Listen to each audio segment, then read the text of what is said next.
ಎಂತದು ಮಾಡಿ ಇವ ಏನು ಮಾಡ್ತಾನಪ್ಪ ಇವ? ಇನ್ನು ಸ್ವಲ್ಪ ಕುಡಿಯುವುದಕ್ಕಿದೆ. ಈಗ ಕುಡಿಲಿಕ್ಕೆ ಉಂಟ?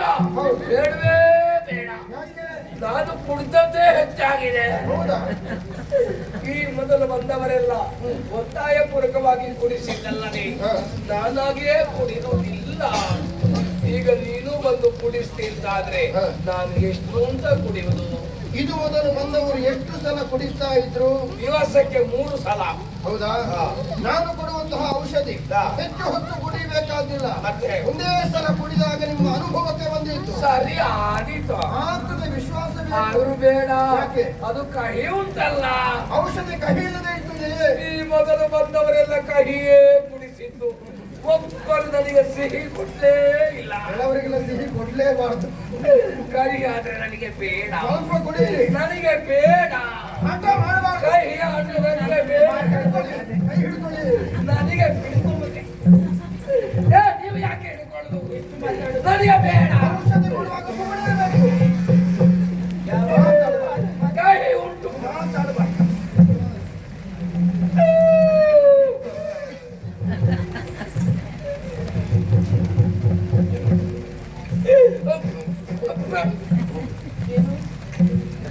ಹೇಗುಂಟು? ಇದು ಒಳ್ಳೆದುಂಟು, ಸ್ವಲ್ಪ ಕೊಡು.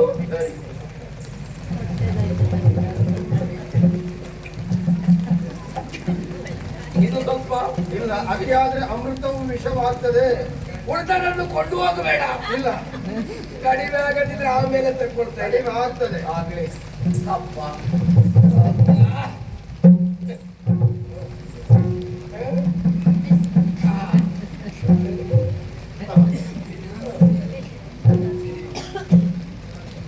ಅಮ್ಮ ಎಲ್ಲಿದ್ದೆ? ನನ್ನನ್ನು ನೋಡಿದೆಯಾ? ಔಷಧಿ ಕುಡಿದದ್ದೇ ಕುಡಿದದ್ದು. ನನ್ನ ಕೈ ಕಾಲುಗಳಿಗೆ ಹೊಸ ಚೈತನ್ಯ ಮೂಡಿ ಬರುತ್ತಾ ಇದೆ. ನರ ನಾಡಿಗಳೆಲ್ಲ ನೆಟ್ಟ. ನನಗೆ ಎದ್ದು ಕುಳಿತುಕೊಳ್ಳುವ ಆಸೆಯೂ ಆಗುತ್ತಾ ಇದೆ.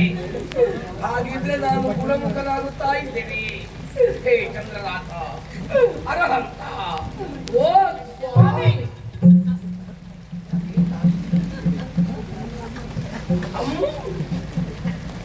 ನೀನು ಎಬ್ಬಿಸಲಿಲ್ವೇ? ನನಗೂ ಆಶ್ಚರ್ಯವಾಗುತ್ತಾ ಇದೆ. ಇಷ್ಟರವರೆಗೆ ನಿನ್ನ ಆಧಾರವಿಲ್ಲದೆ ನಾನು ಈ ರೀತಿಯಾಗಿ ಕುಳಿತುಕೊಂಡಿದ್ದೀನಿ.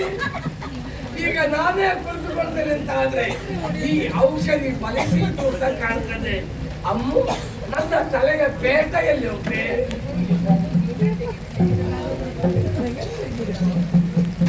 ಸರಿ ಆಯ್ತು ನೋಡು. ನನಗೆ ಔಷಧಿ ಕೊಟ್ಟವನು ಯಾರು? ಎಲ್ಲಿದ್ದಾನೆ ನೋಡಿ. ಯಾರು? ಎಲ್ಲಿ? ನಾನೇ ಸ್ವಾಮಿ. ಯಾಕೆ ಆಶ್ಚರ್ಯ? ನನಗೆ ಔಷಧಿ ಕೊಟ್ಟವನು ನೀನೇ. ನಾನೇ. ನಿನ್ನ ಹೆಸರು ಅಣ್ಣಪ್ಪನೇ? ನೀನು ಸಾಮಾನ್ಯ ಅಣ್ಣಪ್ಪನಲ್ವಪ್ಪ, ನೀನು ಸ್ವಾಮಿ ಅಣ್ಣಪ್ಪ, ದೇವ ಅಣ್ಣಪ್ಪ. ನೀನು ದಯವಿಟ್ಟಂತಹ ದೊಡ್ಡ ಮಾತುಗಳನ್ನು ಆಡಬಾರದು.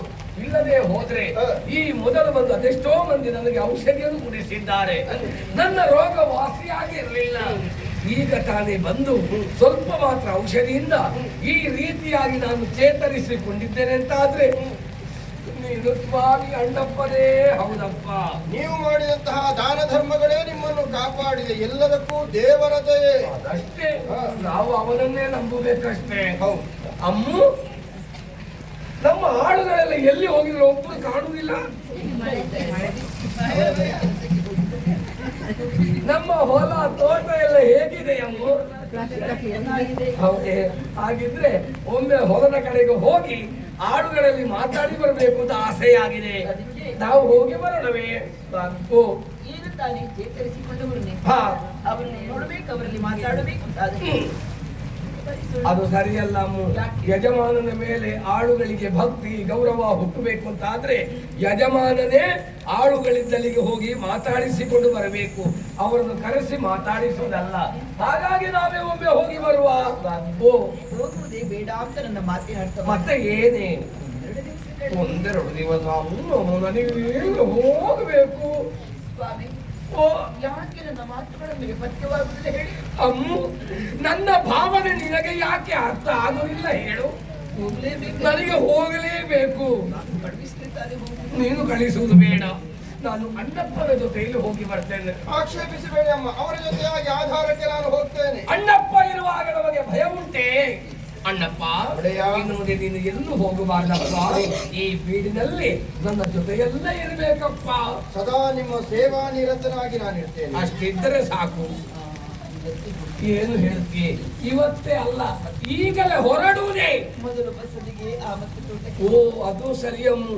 ಬಸದಿಗೆ ಹೋಗಿ ಚಂದ್ರನಾಥನ ದರ್ಶನವನ್ನು ಮಾಡದೆ ಅದೆಷ್ಟೋ ವರುಷಗಳು ಕಳೆದು ಹೋಯಿತು.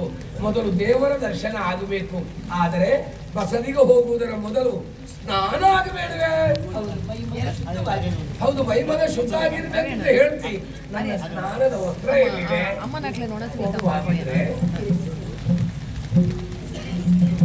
ನಾನು ಬೇಗ ಸ್ನಾನ ಮಾಡಿ ಬರ್ತೇನೆ. ಅಣ್ಣಪ್ಪ, ಒಡೆಯ, ಬಸದಿಗೆ ಹೋಗಿ ಚಂದ್ರನಾಥನ ದರ್ಶನವಾಗಬೇಕಾಗಿದೆ. ಒಳ್ಳೆಯದು. ನಾನು ಸ್ನಾನ ಮಾಡಿ ಬರ್ತೇನೆ. ಸರಿ. ಆಮೇಲೆ ಎಲ್ಲರೂ ಒಟ್ಟಿಗೆ ಬಸದಿಗೆ ಹೋಗೋಣವಂತೆ. ಅಬ್ಬ, ಎಷ್ಟು ಸಂತೋಷವಾಗುತ್ತಾ ಇದೆ ಇಂದಿನ ದಿನ. ಈ ರೀತಿಯಾಗಿ ನಾನು ಎದ್ದು ನಿಲ್ತೇನೆ ಎಂಬುದಾಗಿ ಕನಸಿನಲ್ಲೂ ಗ್ರಹಿಸಿದವನಲ್ಲ. ಎಲ್ಲ ದೇವರ ಮಹಿಮೆಯಲ್ಲಿದೆ. ಹೌದು. ಹಾಗಿದ್ರೆ ಹೊರಡೋಣವೇ? ಬನ್ನಿ. ಜಾಗ್ರತೆ. ಆಗಲಿ.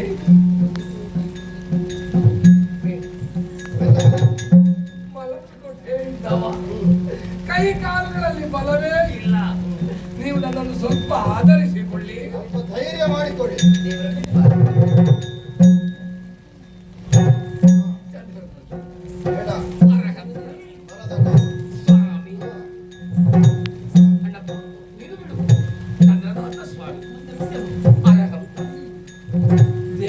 ಕೈ ಬಿಡೆ. ನೋಡು ಮೊದಲು ತಪ್ಪಾಗಿ ನಡೆಯುವ ಚಂದನು. ದೇವರೇ. ಅಣ್ಣಪ್ಪ, ಓ, ನಿನ್ನನ್ನು ಯಾವ ರೀತಿ ಕೊಂಡಾಡಬೇಕು ಎಂದು ಅರ್ಥವಾಗುವುದಿಲ್ಲಪ್ಪ. ನೀನು ಸಾಮಾನ್ಯ ಅಣ್ಣಪ್ಪನಲ್ಲ, ನನ್ನ ಮನವನ್ನು ಬೆಳಗುವುದಕ್ಕೆ ಬಂದ ಸ್ವಾಮಿ ಅಣ್ಣಪ್ಪ, ದೇವ ಅಣ್ಣಪ್ಪ ನೀನು. ಎಲ್ಲವೂ ದೇವರದ ಏನು ಹಾಗೆ ನಂಬಿಕೊಳ್ಳಿ.